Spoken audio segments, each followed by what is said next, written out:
V inom videu som už spomínal, že keď ideme písať súhrnné slovné hodnotenia, že si musíme vyjasniť, komu ich píšeme. Či to adresujeme to hodnotenie žiakovi, alebo jeho rodičom, alebo nejakým iným aktérom vo vzdelávaní.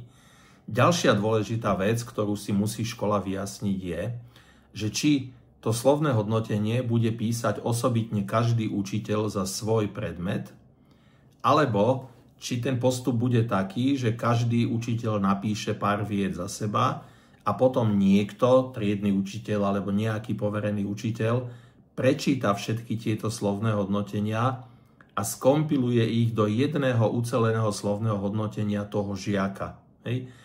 Toto asi prichádza do úvahy najmä na prvom stupni a tam vlastne je aj jasné, kto by to kompiloval, keďže tých žiakov väčšinou učí iba jeden učiteľ. To znamená, ale ten jeden učiteľ to buď bude písať tak, že napíše slovné hodnotenie Lucie v matematike, slovenčine, vlastivede, prírodovede, hudobnej, výtvarnej a tak ďalej.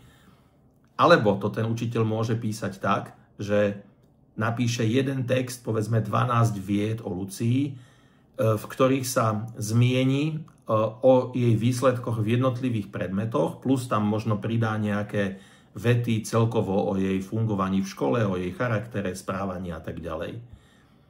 A je ešte tretia možnosť, je ešte aj možnosť napísať osobitné hodnotenia za jednotlivé predmety a plus pridať ešte pár vied všeobecných o tom, ako ten žiak funguje v škole, aké má vzťahy v kolektíve, ako sa správa a tak ďalej, ako sa zapája, či je aktívny.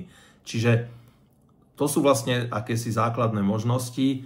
Hovorím, najjednoduchšie to je na prvom stupni, kde všetky tie predmety vlastne učí jeden učiteľ.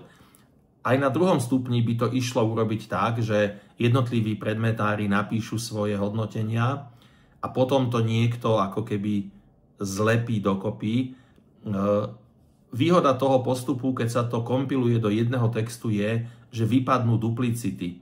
Hej, pokiaľ fyzikár napíše Lucia je na hodinách aktívna, slovenčina Lucia je na hodinách aktívna, matematika Lucia je na hodinách aktívna a tak ďalej, tak možno stačí, aby v tom texte o Lucii bola proste veta, že Lucia je na všetkých hodinách aktívna a nemusí tam tá veta byť 10 krát. Má to zmysel preto, že čím je ten text dlhší, čím je sumár tých slovných hodnotení dlhší, má viac slov, viac vied, tak tým je to náročnejšie aj pre toho žiaka si to prečítať, možno aj pre tých rodičov niektorých, takže je užitočné snažiť sa to trošku ekonomizovať a zmestiť to do čo najmenšieho počtu vied. A toto je jedna forma.